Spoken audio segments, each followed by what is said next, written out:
Police station तहसीलमध्ये फिर्यादी नगमा यांनी दिलेल्या तक्रारीवरून जो फसवणुकीचा गुन्हा दाखल करण्यात आलेला आहे, त्यातील फसवणूक करणारा आरोपी नामे काशिफ खान याला अटक करण्यात आलेली होती. त्याला यापूर्वी सुद्धा 3 दिवसांचा PCR माननीय न्यायालयाने दिलेला होता. आज रोजी सदरील 3 दिवसांचा PCR संपल्यानंतर आवश्यकतेनुसार आम्ही पुन्हा वाढीव PCR मिळण्याकरता माननीय न्यायालयाला आमचे तपास अधिकारी रमीज शेख यांनी विनंती केली असता आमच्या तपासातली प्रगती पाहून आणि तपासात आवश्यकता पाहून माननीय न्यायालयाने वाढीव 3 दिवसाचा PCR दिलेला आहे. प्रकरण थोडक्यात असं आहे की आरोपी काशिफ खान हा एक इव्हेंट कंपनी चालवतो आणि त्या इव्हेंट कंपनीच्या माध्यमातून तो वेगवेगळ्या ठिकाणी फॅशन शो घेतो. इम्प्रेस मॉल येथे घेतलेल्या फॅशन शोच्या माध्यमातून जी मंडळी त्याच्या संपर्कात आली त्यांना विविध ॲडव्हर्टायजेसमध्ये किंवा फॅशन शोमध्ये किंवा मालिकांमध्ये काम देतो असे आमिष देऊन त्यांनी लोकांकडनं मोठ्या प्रमाणात पैसे आणि सोन्याचे दागिने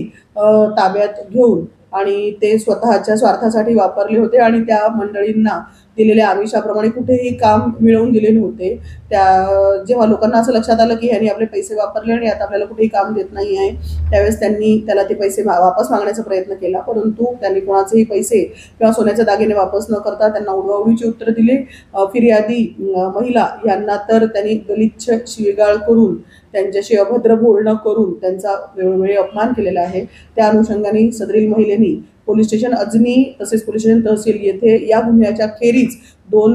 NC अदखलपात्र गुन्हे सुद्धा त्याच्या विरुद्ध दाखल केलेले आहेत आणि आम्ही जो तपास करतोय त्याच्यामध्ये त्या दोन्ही अदखलपात्र गुन्ह्यांची पण आम्ही समावेश केलेला आहे. हा जो आरोपी आहे ह्याच्या विरुद्ध आतापर्यंत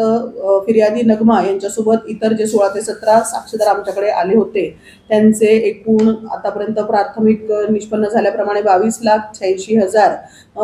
रुपयाची फसवणूक ह्या आरोपितांनी सोनं आणि पैशाच्या स्वरूपात केलेली आहे. याशिवाय पण पेपर माध्यमातून हा गुन्हा दाखल झाल्याबद्दल जी बातमी प्रसिद्ध झाली होती किंवा विविध प्रसिद्धी माध्यमातून ह्या बातमीला जेव्हा प्रसिद्धी मिळाली तेव्हा विविध ठिकाणचे लोक अजून सुद्धा कंप्लेंट घेऊन येत आहेत आणि ह्याची माहिती मिळते आहे की यांनी भंडारा, रायपूर यासारख्या नागपूर लगतच्या इतर ठिकाणी सुद्धा जी फसवणूक केलेली आहे तेथे पण साक्षीदार आता पुढे येत आहेत.